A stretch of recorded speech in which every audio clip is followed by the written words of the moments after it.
Hello, we are Jorge and Pablo, and we are going to do an analysis of language.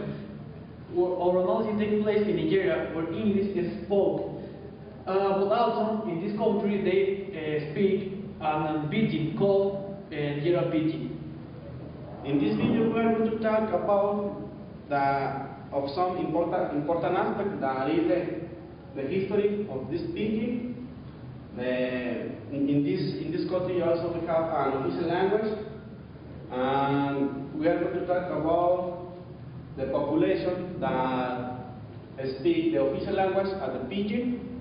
We are going to make a comparison between the pidgin and the official language, talking about in grammar, and also we are going to see the social values of this pidgin, the diglossia, and the social influence that has this pidgin.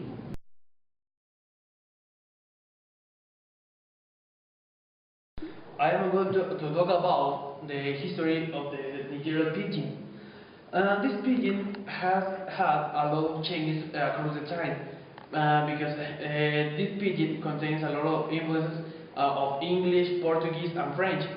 In the year of 1469, Portuguese people arrived to Nigeria, and they established a close relationship very quickly.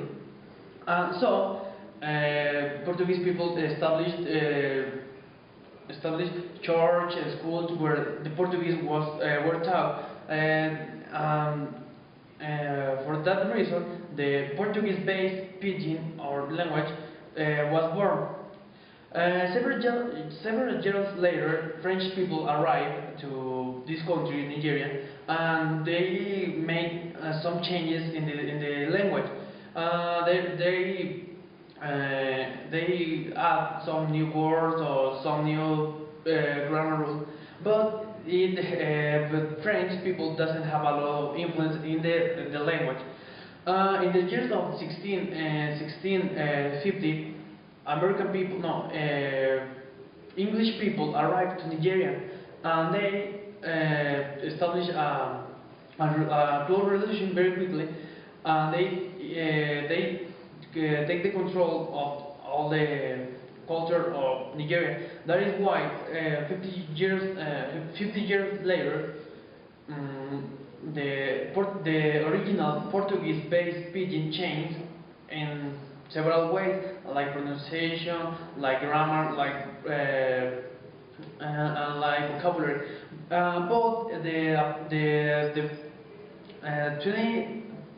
200 years later was when the English-based pidgin or Nigerian pidgin come from. This pidgin is mainly spoken in several regions of Africa, but mainly in Nigeria and the west part of Africa, like Ghana or Liberia. There are 75 million of people that speak this pidgin, but as a second language. Only from 3 to 5 million persons speak this pidgin as a native language or as a Creole. But it doesn't mean that in Nigeria and the west part of Africa, the Nigerian pidgin is the official language, because the official language of that part of the world is the broken English. Talking about this alphabet, we have 22 consonants that have the same pronunciation as English alphabet, but we have some exceptions in this alphabet, like this symbol, this, and this. This symbol has a similar sound like in English word, like sharp. The next symbol has the similar sound also in English, in this word, you. And this symbol also has a similar sound like in English, in this word is shop, that is shop. Also, we can realize that there are a big influence from other languages, like is the languages that also are spoken in Nigeria. Like these symbols,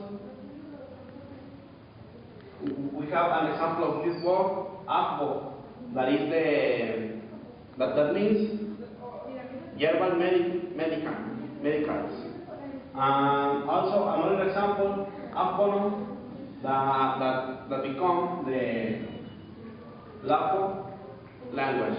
And in this symbol, we have an example also, Kapaku, that becomes of the Yoruba language, also spoken in Nigeria. And the last example, Kapere, that this become from the Edo language. Something very important in grammar here is how to know the phrases or sentences are built. This means that we have 4 categories for this. The first is compounding.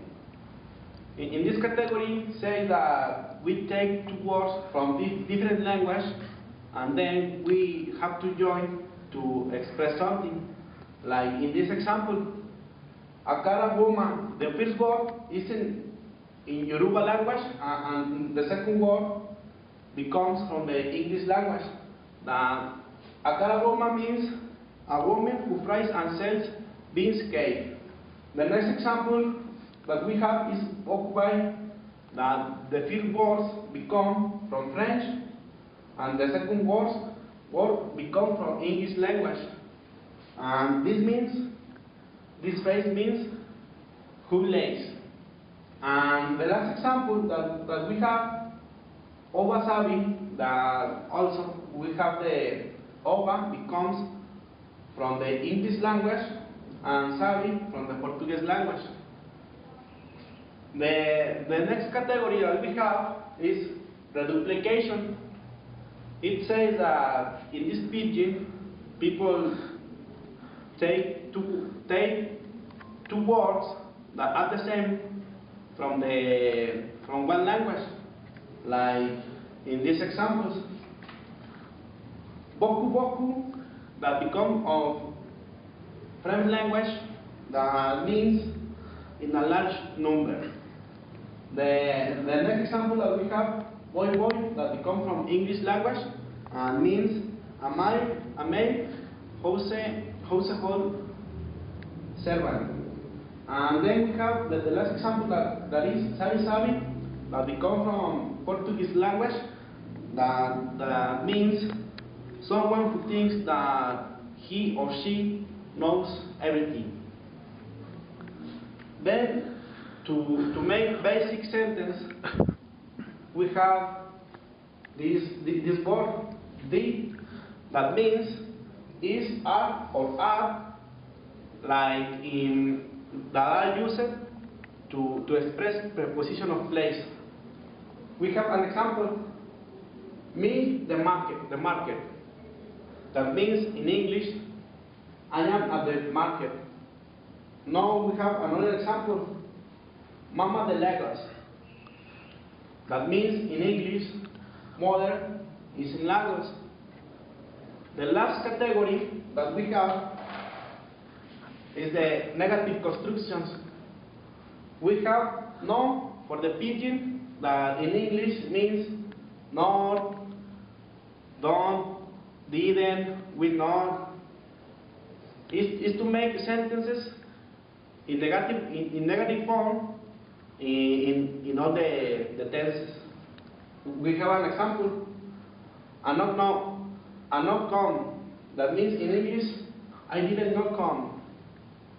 And another example that we have, we not come. That means in English, we will not come. Yeah.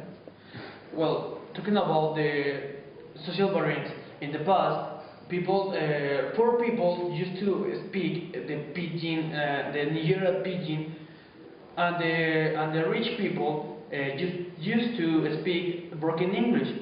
But nowadays, schools are teaching this pidgin since primary school. So all the people, no matter if you're poor or the people is rich, they also speak the yellow pigeon, but in certain situation or about the university. The Nigerian pidgin is spoken in informal situation, like for example talking with your friends, talking with your family. I don't know, in the street, on the market. I don't know, in informal or casual situation that people in which people are. And the broken English is mainly spoken in formal situation, like for example talking about business or in the classroom or I don't know TV, radio. But the pidgin, as I said, is mainly in informal situation, and that is why you can hear or you can see that people speak this pidgin in movies and songs and I don't know in poems and that's all things.